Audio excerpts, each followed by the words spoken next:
Ndabashubije mwese bakunzi bacu, ndabashimira cyane uburyo mukomeje kudukurikirana. Imana yo mwijuru baha umugisha, ndabakunda cyane. Uyu munsi nifuje ko tuganira ku kibazo shaka kukubaza nanjye nibaza, ese mu buzima bwawe ni iki wumva cy'agaciro? Ni iki wumva cyagira agaciro gakomeye kuri wowe?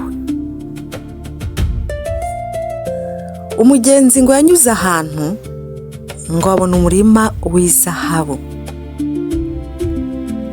aragenda ngo afata ibyo atunze byose arabigurisha, abitanga kuri uwo murima arawugura. Abantu bamubonye bamuhindura umusazi, bamufata nk'umuntu utagira ubwenge. Ni gute wagenda ukagurisha amazu yawe? Ni gute wagurisha ubutunzi bwawe? Ni gute wagurisha amamodoka yawe? Ni gute wagurisha yabona hari ahantu heza wari ufite? Ni gute wahagurisha ukagenda ukagura kari akarima kadafashe gato? Ntabwo tubona ubwiza bw'uriya murima uguze, nta kintu tubona gitumye ugura uriya murima. Abantu barahaguruka kuko ntibari babizi impamvu aguze uwo murima.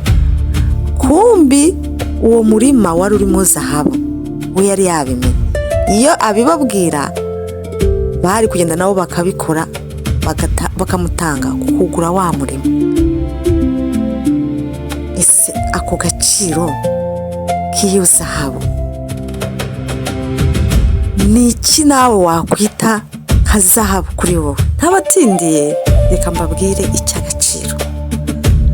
Ikintu cy'agaciro cya mbere, nkurikije experience maze kugira mu buzima, nkurikije ibyo nabonye, nkurikije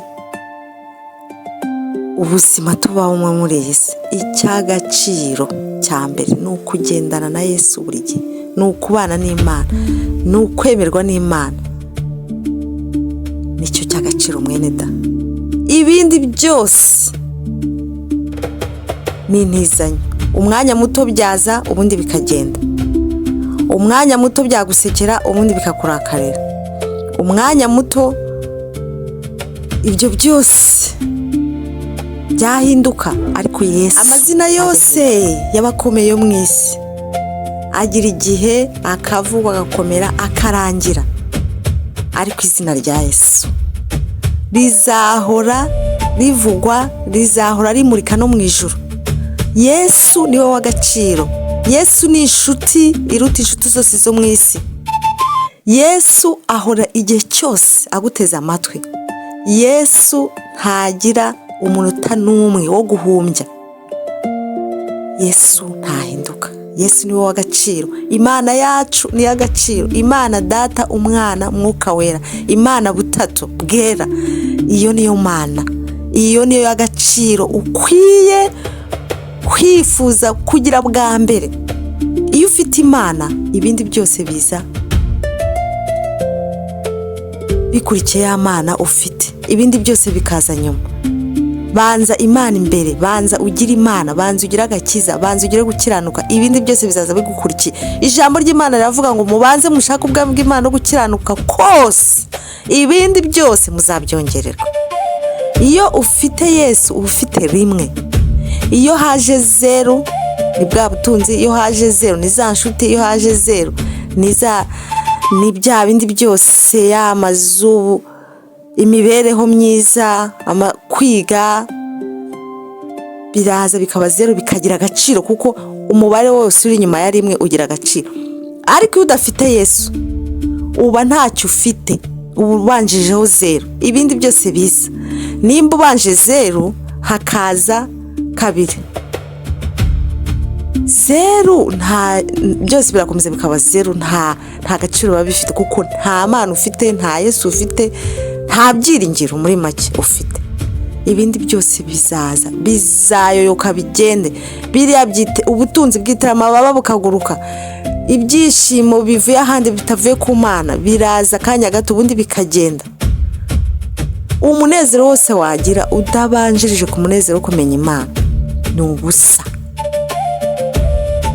Ariko iyo ubanje Imana uba ubanje icy'agaciro. Iyo ubanje Yesu uba ubanje icy'agaciro. Iyo ufite Umwuka Wera uba ufite icy'agaciro. ibindi byose biza ari inyongera. Ese mwene data mukundwa, ni iki wowe wita icy'agaciro ku buzima bwawe kiruta Imana? Ni iki wowe wita icy'agaciro ku buzima bwawe cyaruta kugendana n'Imana yawe, ikwemera, uyikunze, igukunze, mubanye neza n'Imana n'abandi bantu bose mubana neza? Abami ba mbere ibice byaho 21 duhereye ku murongo waho wa mbere tukageza ku wa 3. Ahabu anyaga Naboti uruzabibu rwe. Kandi hariho umugabo witwaga Naboti w'Iyezereli, yari afite uruzabibu i Yezereli hafi y'ibwami kwa Ahabu umwami w'i Samariya. Ahabu abwira Naboti ati mpa uruzabibu rwawe kugira ngo dugire igihamo cy'imboga, kuko ari hafi y'urugo rwanjye, nzaguha urundi ruzabibu ruruta ubwiza, cyangwa washaka naguha ibiguzi byarwo ku ifeza.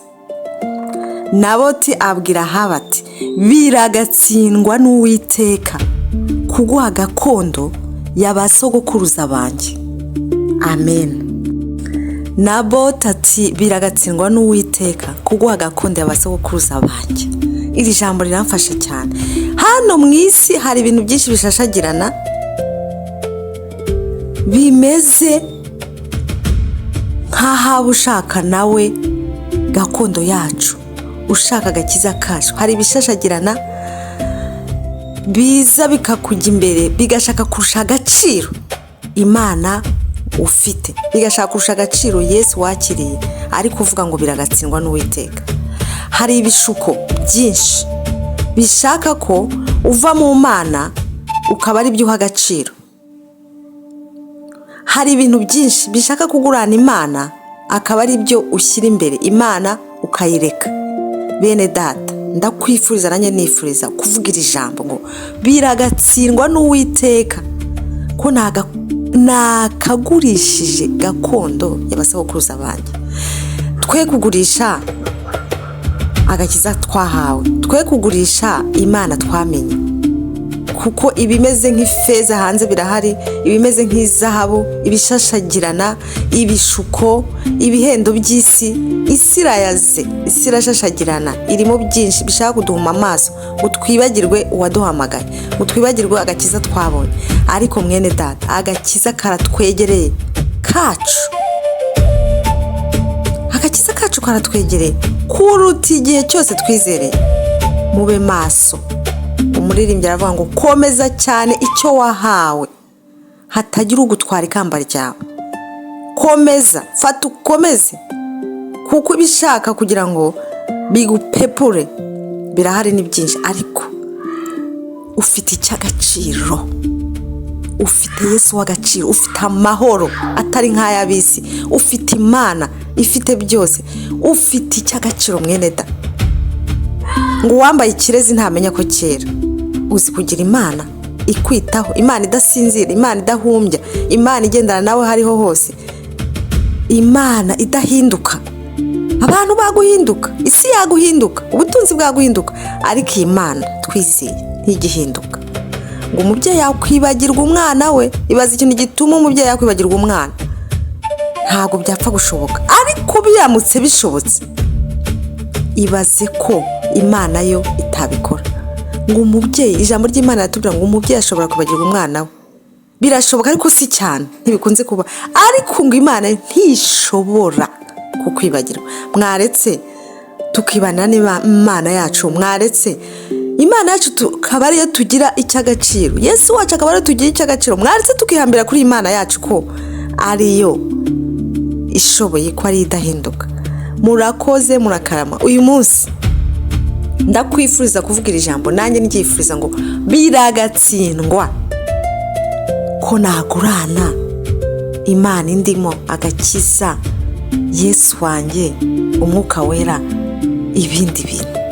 Murakoze, murakarama. Amen.